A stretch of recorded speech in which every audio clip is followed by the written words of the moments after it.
আমরা শিখব, বড় হব শান্তির ছায়াতে।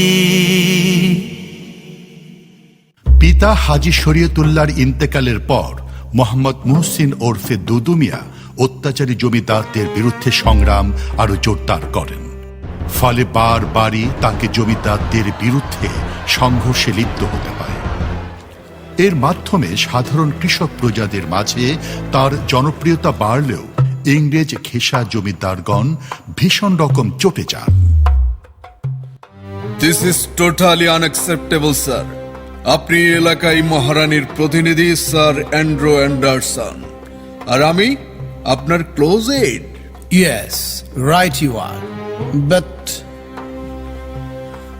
বাট আমি একটা ব্যাপার মেনে নিতে পারছি না।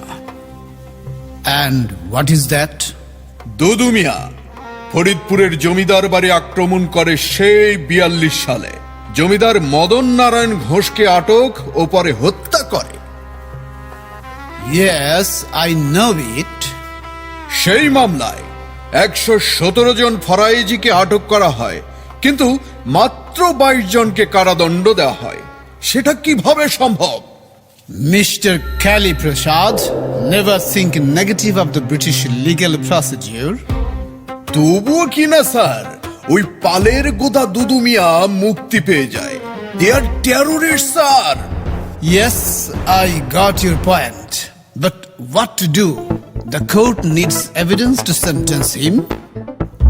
ঘোষ বাবুকে হত্যা করলো 1842 সালে, আর এখন 46। 4 বছর পেরিয়ে গেল, কিন্তু ওই দুদু মিয়ার কিছুই করতে পারলাম না আমরা। এবার পারবো, পারতেই হবে। আমরা এন্ডারসন সাহেবকে দিয়ে কিছুই করাতে পারবো না, তিনি আইনের বাইরে যাবেন না। কিন্তু আমরা তো প্রতিশোধ নেবই। তার জন্য অন্য গল্প সাজাও। ঠিক, অন্য গল্প। ডাকাতির গল্প কেমন হয়? মন্দ নয়। আমি আড়ালে থাকবো, লোক দিয়ে দিচ্ছি, আপনারা যাবেন। কোনো হত্যা নয়, আগুন নয়, শুধু গৃহখানা লুণ্ঠন করে চলে আসবেন। যা পান সবই নিয়ে আসবেন, সোনা দানা শস্য নগদ অর্থ সব।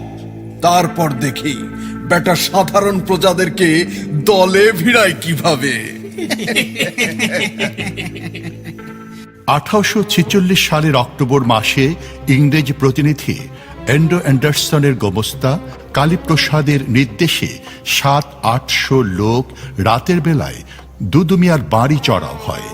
তারা নগদ 1.5 লক্ষ টাকা মূল্যের অলংকার সহ বহু ধন সম্পদ লুটে নিয়ে যায়। দুদু মিয়া এই বিষয়ে ইংরেজদের কাছে বিচার প্রার্থী হয়ে কোনো ফল পাননি। অবশেষে সে বছরই তিনি জমিদারদের অত্যাচার লুণ্ঠনের ইন্ধনদাতা নীলকর ডানলপের কারখানা আগুন দিয়ে পুড়িয়ে দেন এবং কুচক্রী কালীপ্রসাদকে হত্যা করেন। কালীপ্রসাদ কাকাকে এভাবে মরতে হবে ভাবিনি কখনো। ওই জবন্নেতা দুদু মিয়াকে রুখতে না পারলে মহারানীর রাজ্যে আমরা কেউ নিরাপদ থাকবো না। ঠিক বলেছ শ্রীপদ রায়। এখন করা যায় কি? সেই কর্মই ঠিক করো। ডানলপ সাহেবের কারখানা পুড়িয়ে গেছে, ভাবা যায়। কিঙ্কর দে, কিছু বলো। কি আর বলবো, সাহেবদেরকে খেপিয়ে তুলতে না পারলে দুদুকে দমানো যাবে না। মামলা একটা হয়েছে বটে, কিন্তু বেটা যে ছাড় পেয়ে যায়। এবার মনে হয় পাবে না, কারণ ঘটনার সাক্ষী স্বয়ং ডানলপ সাহেব। দেখা যাক কত দূর কি করতে পারি। আমার মনে হয় শুধু 2-1টা ঘটনার মামলা দিয়ে কাজ হবে না। তার পেছনে এখন যেভাবে মানুষ জড়ো হচ্ছে, তা ভবিষ্যতে মহারানীর শাসনের জন্য বড় হুমকি হতে পারে।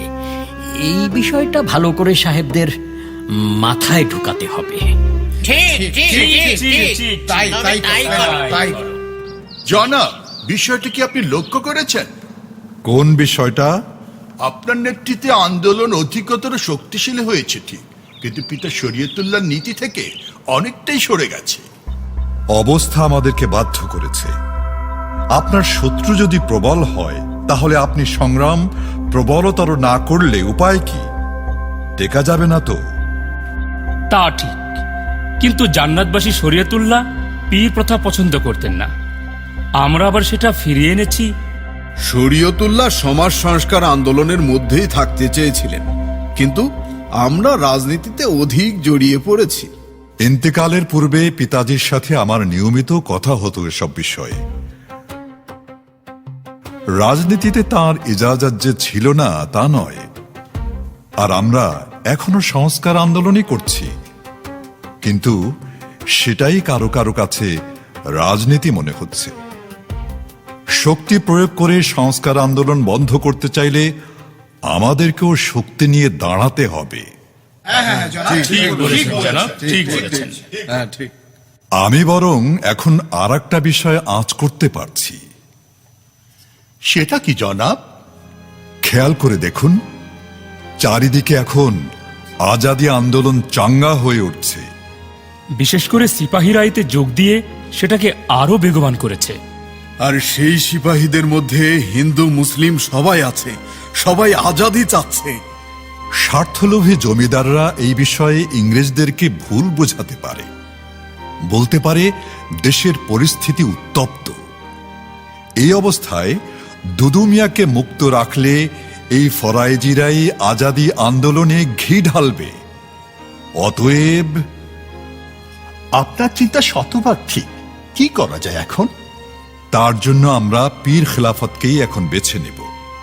রাজনীতির বাইরে পীরবাদ, পীর মুরিদ এসব নিয়ে থাকলে তাদের তেমন সমস্যা হবে বলে মনে হয় না।